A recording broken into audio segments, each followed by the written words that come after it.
The Oblong Box by Edgar Allan Poe. Επιμέλεια Γιώργος Πιτροπογιαννάκης. Some years ago, I engaged passage from Charleston to the city of New York in the fine packet ship Independence, Captain Hardy. We were to sail on the 15th of the month of June, weather permitting, and on the 14th I went on board to arrange some matters in my stateroom.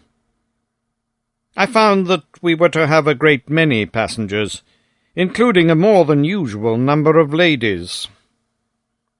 On the list were several of my acquaintances, and among other names I was rejoiced to see that of Mr. Cornelius Wyatt, a young artist, for whom I entertained feelings of warm friendship.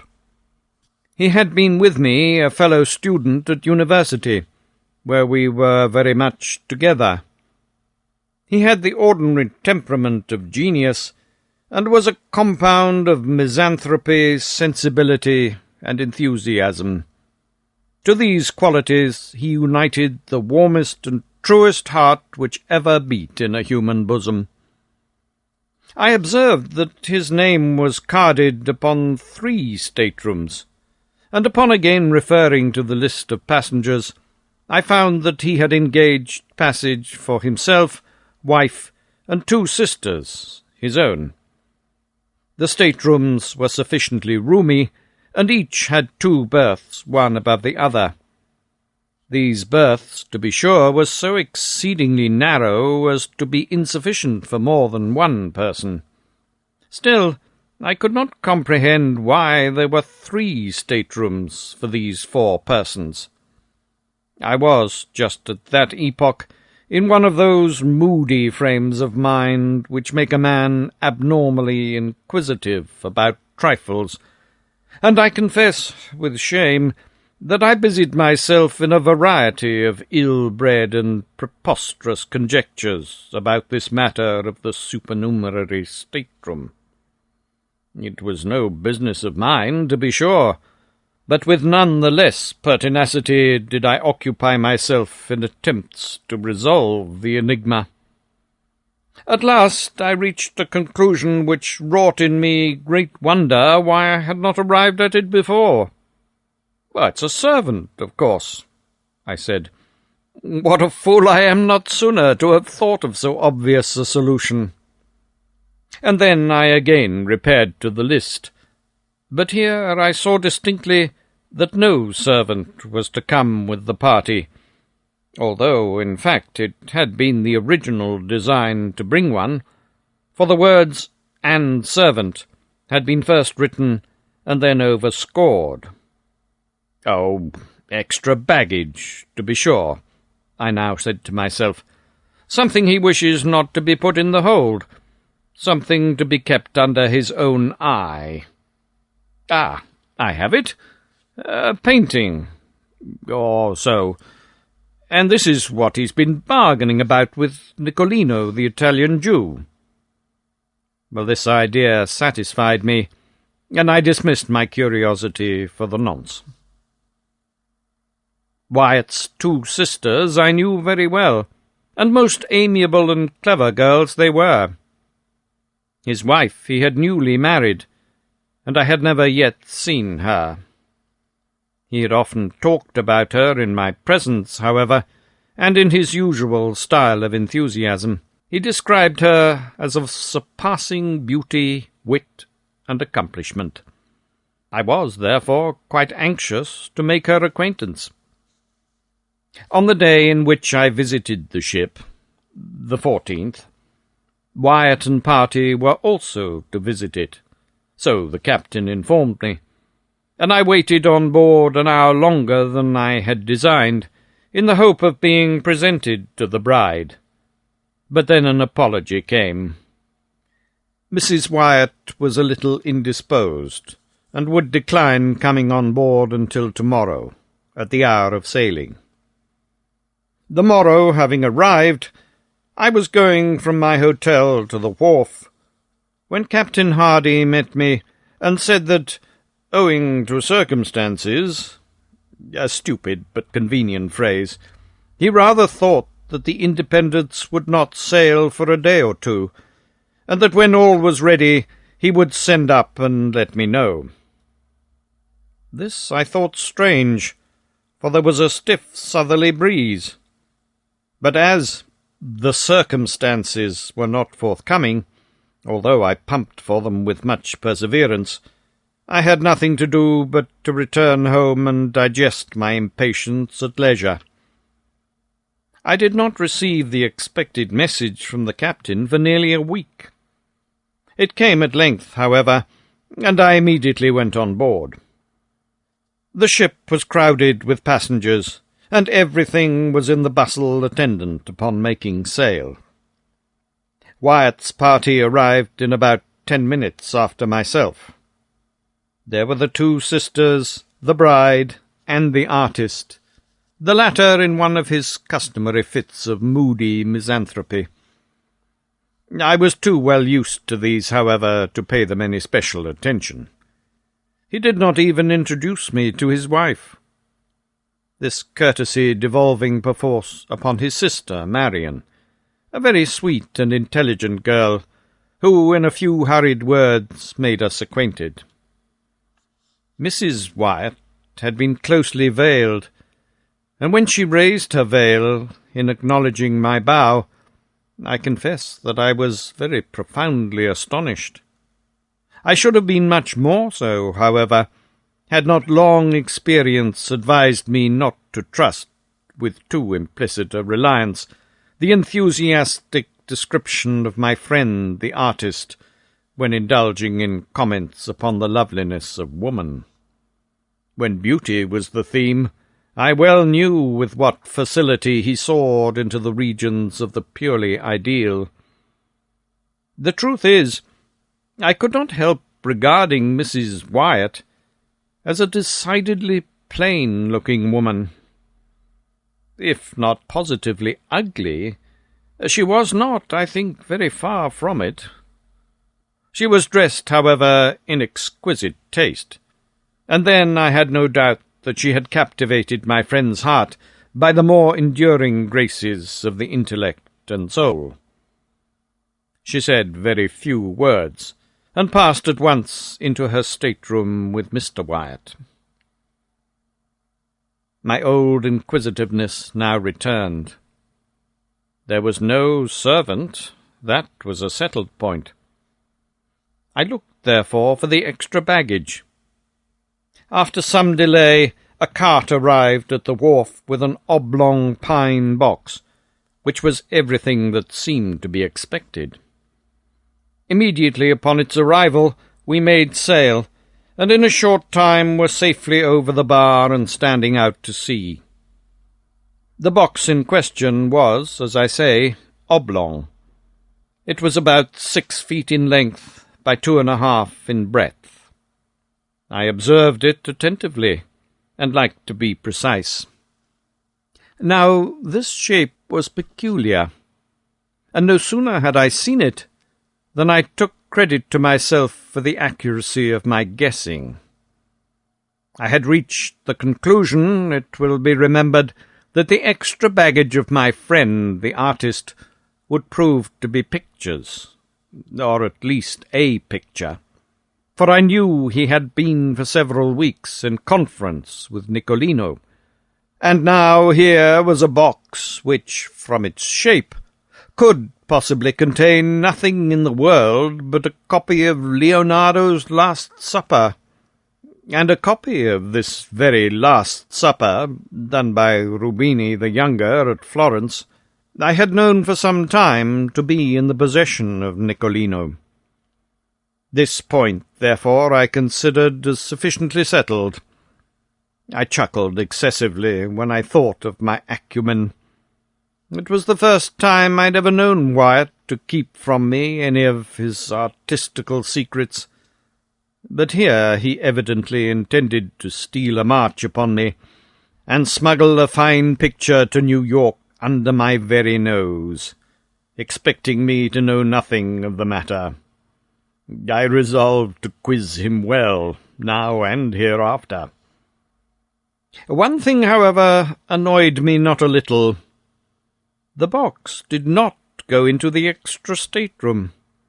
It was deposited in Wyatt's own, and there, too, it remained, occupying very nearly the whole of the floor, no doubt to the exceeding discomfort of the artist and his wife. This the more especially, as the tar or paint with which it was lettered in sprawling capitals emitted a strong, disagreeable, and to my fancy, a peculiarly disgusting odour. On the lid were painted the words, Mrs. Adelaide Curtis, Albany, New York, charge of Cornelius Wyatt, Esquire, this side up, to be handled with care. Now, I was aware that Mrs. Adelaide Curtis of Albany was the artist's wife's mother, but then I looked upon the whole address as a mystification intended especially for myself. I made up my mind, of course, that the box and contents would never get further north than the studio of my misanthropic friend in Chambers Street, New York. For the first 3 or 4 days we had fine weather, although the wind was dead ahead, having chopped round to the northward immediately upon our losing sight of the coast. The passengers were consequently in high spirits and disposed to be social. I must except, however, Wyatt and his sisters, who behaved stiffly, and I could not help thinking uncourteously, to the rest of the party. Wyatt's conduct I did not so much regard. He was gloomy, even beyond his usual habit. In fact, he was morose, but in him I was prepared for eccentricity. For the sisters, however, I could make no excuse. They secluded themselves in their staterooms during the greater part of the passage, and absolutely refused, although I repeatedly urged them, to hold communication with any person on board. Mrs. Wyatt herself was far more agreeable. That is to say, she was chatty, and to be chatty is no slight recommendation at sea. She became excessively intimate with most of the ladies, and to my profound astonishment evinced no equivocal disposition to coquet with the men. She amused us all very much. But I say amused, and scarcely know how to explain myself. The truth is, I soon found that Mrs. Wyatt was far oftener laughed at than with. The gentlemen said little about her, but the ladies, in a little while, pronounced her a good-hearted thing, rather indifferent-looking, totally uneducated, and decidedly vulgar. The great wonder was how Wyatt had been entrapped into such a match. Wealth was the general solution, but this I knew to be no solution at all, for Wyatt had told me she neither brought him $1, nor had any expectations from any source whatsoever. He had married, he said, for love, and for love only, and his bride was far more than worthy of his love. When I thought of these expressions on the part of my friend, I confess that I felt indescribably puzzled. Could it be possible that he was taking leave of his senses? What else could I think?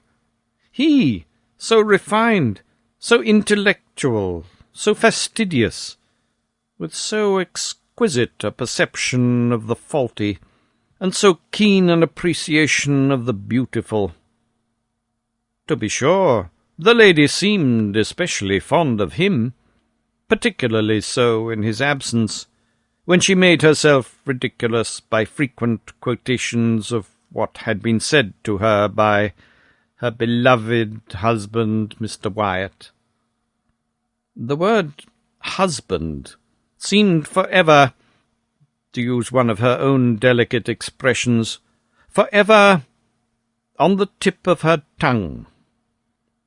In the meantime, it was observed by all on board that he avoided her in the most pointed manner, and for the most part shut himself up alone in his stateroom, where in fact he might have been said to live altogether, leaving his wife at full liberty to amuse herself as she thought best in the public society of the main cabin.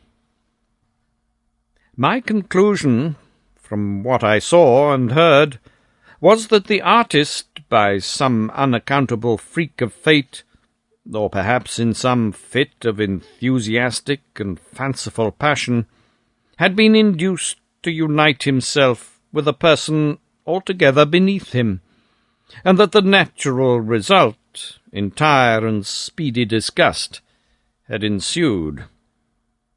I pitied him from the bottom of my heart, but could not, for that reason, quite forgive his incommunicativeness in the matter of the Last Supper picture.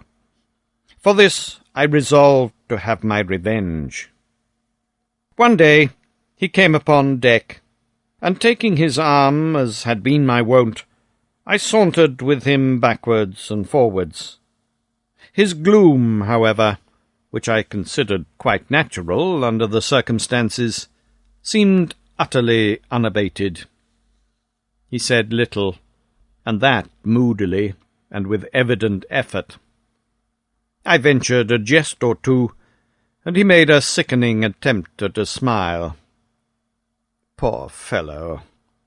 As I thought of his wife, I wondered that he could have heart to put on even the semblance of mirth.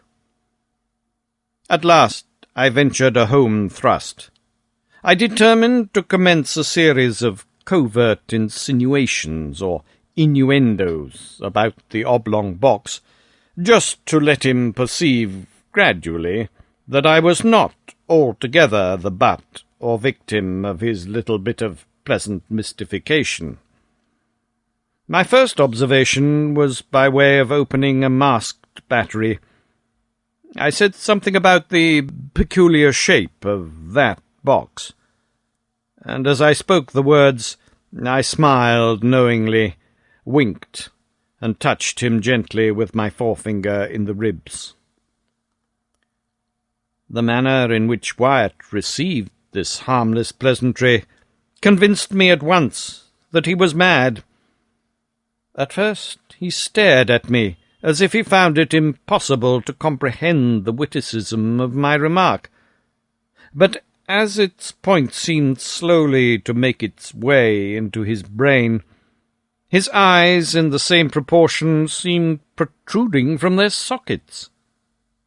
Then he grew very red, then hideously pale.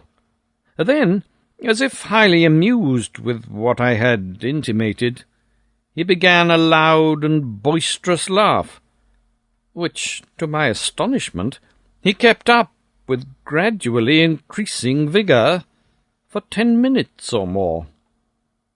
In conclusion, he fell flat and heavily upon the deck. When I ran to uplift him, to all appearance he was dead. I called assistance, and with much difficulty we brought him to himself. Upon reviving, he spoke incoherently for some time. At length we bled him and put him to bed. The next morning he was quite recovered, so far as regarded his mere bodily health. Of his mind I say nothing, of course. I avoided him during the rest of the passage, by advice of the captain, who seemed to coincide with me altogether in my views of his insanity, but cautioned me to say nothing on this head to any person on board. Several circumstances occurred immediately after this fit of Wyatt's, which contributed to heighten the curiosity with which I was already possessed. Among other things, this. I had been nervous, drank too much strong green tea, and slept ill at night. In fact, for 2 nights I could not properly be said to sleep at all. Now, my stateroom opened into the main cabin or dining room, as did those of all the single men on board. Wyatt's 3 rooms were in the after cabin, which was separated from the main one by a slight sliding door, never locked, even at night. As we were almost constantly on a wind, and the breeze was not a little stiff, the ship heeled to leeward very considerably, and whenever her starboard side was to leeward, the sliding door between the cabins slid open, and so remained, nobody taking the trouble to get up and shut it. But my berth was in such a position that when my own stateroom door was open, as well as the sliding door in question, and my own door was always open on account of the heat, I could see into the after cabin quite distinctly, and just at that portion of it too where were situated the staterooms of Mr. Wyatt. Well, during 2 nights, not consecutive, while I lay awake, I clearly saw Mrs. Wyatt, about 11 o'clock upon each night, steal cautiously from the stateroom of Mr. Wyatt, and enter the extra room, where she remained until daybreak, when she was called by her husband and went back. That they were virtually separated was clear. They had separate apartments, no doubt in contemplation of a more permanent divorce. And here, after all, I thought, was the mystery of the extra stateroom. There was another circumstance, too, which interested me much. During the 2 wakeful nights in question, and immediately after the disappearance of Mrs. Wyatt into the extra stateroom, I was attracted by certain singular, cautious, subdued noises in that of her husband. After listening to them for some time, with thoughtful attention, I at length succeeded perfectly in translating their import. They were sounds occasioned by the artist in prizing open the oblong box by means of a chisel and mallet, the latter being apparently muffled or deadened by some soft woolen or cotton substance in which its head was enveloped.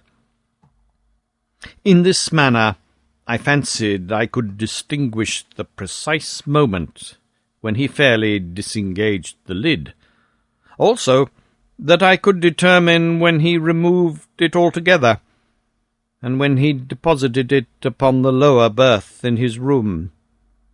This latter point I knew, for example, by certain slight taps which the lid made in striking against the wooden edges of the berth, as he endeavoured to lay it down very gently, there being no room for it on the floor.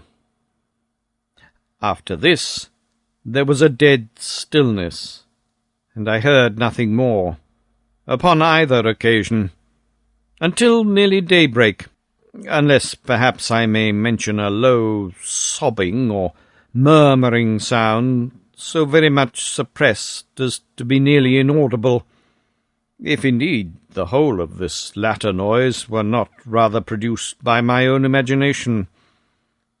I say it seemed to resemble sobbing or sighing, but of course it could not have been either. I rather think it was a ringing in my own ears. Mr. Wyatt, no doubt, according to custom, was merely giving the rein to one of his hobbies, indulging in one of his fits of artistic enthusiasm. He had opened his oblong box in order to feast his eyes on the pictorial treasure within. There was nothing in this, however, to make him sob. I repeat, therefore, that it must have been simply a freak of my own fancy, distempered by good Captain Hardy's green tea. Just before dawn, on each of the 2 nights of which I speak, I distinctly heard Mr. Wyatt replace the lid upon the oblong box and force the nails into their old places by means of the muffled mallet. Having done this, he issued from his stateroom fully dressed, and proceeded to call Mrs. Wyatt. We had been at sea 7 days, and were now off Cape Hatteras, when there came a tremendously heavy blow from the southwest. We were in measure prepared for it, however, as the weather had been holding out threats for some time. Everything was made snug, alow and aloft, and as the wind steadily freshened, we lay to at length under spanker and foretopsail, both double-reefed. In this trim we rode safely enough for 48 hours, the ship proving herself an excellent sea-boat in many respects, and shipping no water of any consequence. At the end of this period, however, the gale had freshened into a hurricane, and our after-sail split into ribbons, bringing us so much in the trough of the water that we shipped several prodigious seas, one immediately after the other. By this accident we lost 3 men overboard with the caboose, and nearly the whole of the larboard bulwarks. Scarcely had we recovered our senses before the foretopsail went into shreds, when we got up a storm staysail, and with this did pretty well for some hours, the ship heading the sea much more steadily than before. The gale still held on, however, and we saw no signs of its abating. The rigging was found to be ill-fitted and greatly strained, and on the 3rd day of the blow, about 5 in the afternoon, our mizzenmast, in a heavy lurch to windward, went by the board.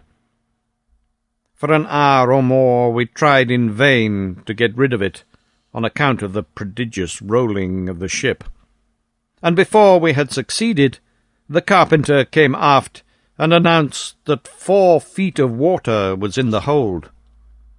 To add to our dilemma, we found the pumps choked and nearly useless. All was now confusion and despair, but an effort was made to lighten the ship by throwing overboard as much of her cargo as could be reached, and by cutting away the 2 masts that remained. This we at last accomplished, but we were still unable to do anything at the pumps, and in the meantime the leak gained on us fast. At sundown the gale had sensibly diminished in violence, and as the sea went down with it, we still entertained faint hopes of saving ourselves in the boats. At 8 p.m. the clouds broke away to windward, and we had the advantage of a full moon, a piece of good fortune, which served wonderfully to cheer our drooping spirits. After incredible labour, we succeeded, at length, in getting the long-boat over the side without material accident, and into this we crowded the whole of the crew and most of the passengers. This party made off immediately, and after undergoing much suffering, finally arrived in safety at Ocracoke Inlet on the 3rd day after the wreck. 14 passengers, with the captain, remained on board, resolving to trust their fortunes to the jolly boat at the stern. We lowered it without difficulty, although it was only by a miracle that we prevented it from swamping as it touched the water. It contained, when afloat, the captain and his wife, Mr. Wyatt and party, a Mexican officer, wife, 4 children, and myself with a Negro valet.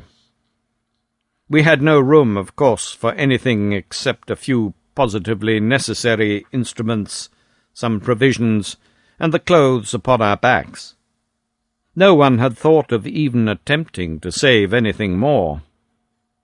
What must have been the astonishment of all, then, when, having proceeded a few fathoms from the ship, Mr. Wyatt stood up in the stern-sheets and coolly demanded of Captain Hardy that the boat should be put back for the purpose of taking in his oblong box.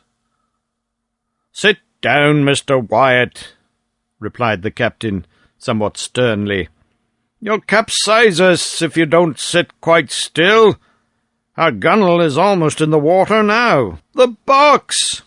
vociferated Mr. Wyatt, still standing. "The box, I say. Captain Hardy, you cannot, you will not refuse me. Its weight will be but a trifle. It's nothing, mere nothing.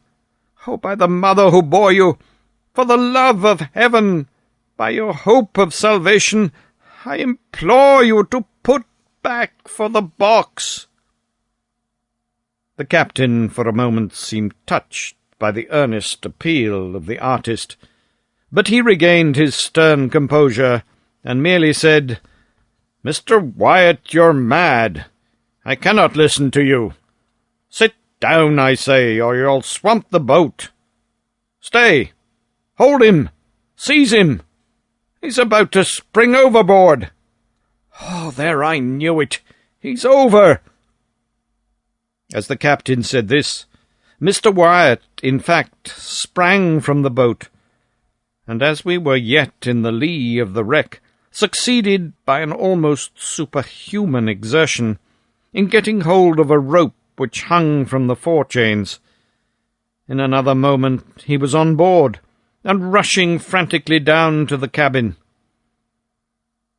In the meantime, we had been swept astern of the ship, and being quite out of her lee, were at the mercy of the tremendous sea which was still running.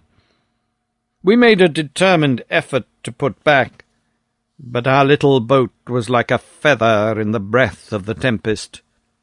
We saw at a glance that the doom of the unfortunate artist was sealed.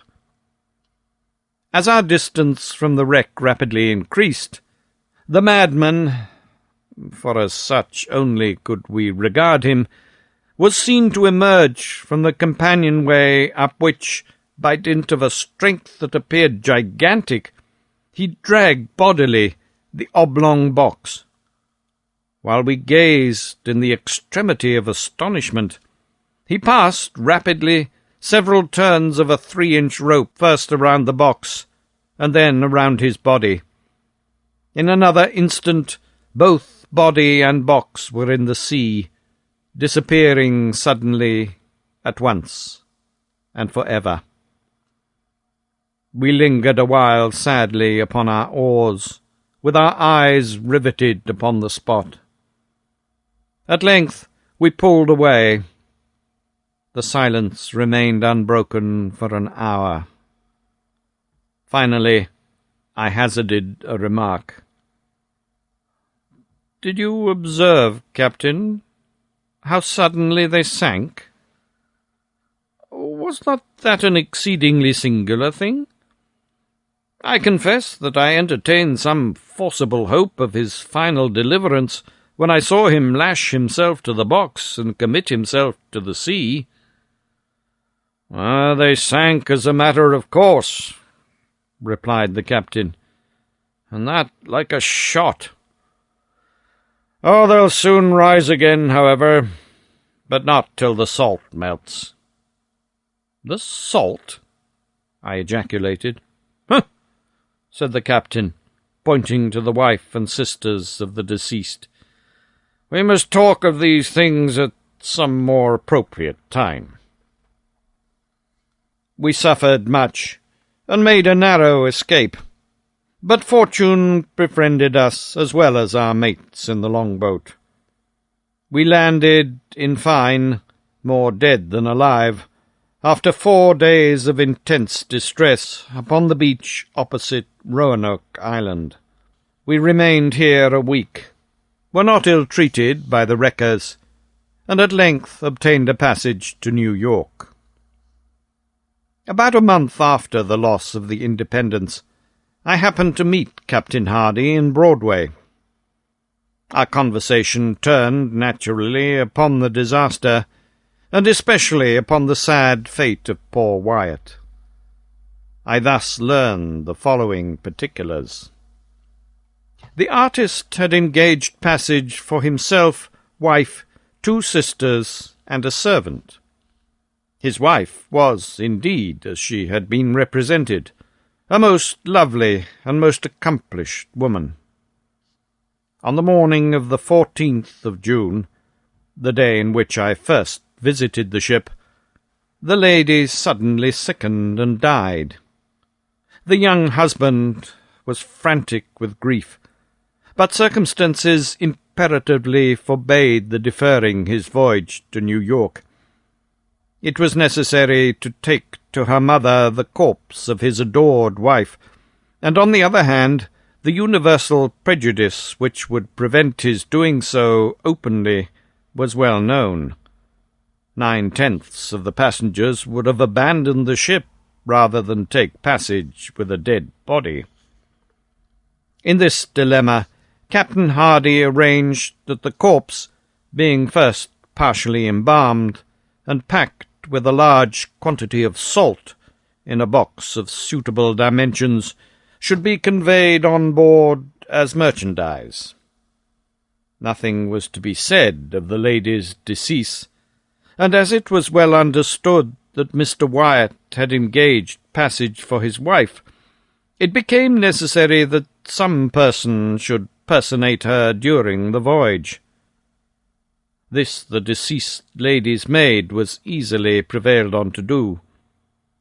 The extra stateroom, originally engaged for this girl during her mistress's life, was now merely retained. In this stateroom the pseudo-wife slept, of course, every night. In the daytime she performed to the best of her ability the part of her mistress, whose person, it had been carefully ascertained, was unknown to any of the passengers on board. My own mistakes arose, naturally enough, through too careless, too inquisitive, and too impulsive a temperament. But of late it is a rare thing that I sleep soundly at night. There is a countenance which haunts me, turn as I will. There is a hysterical laugh which will forever ring within my ears.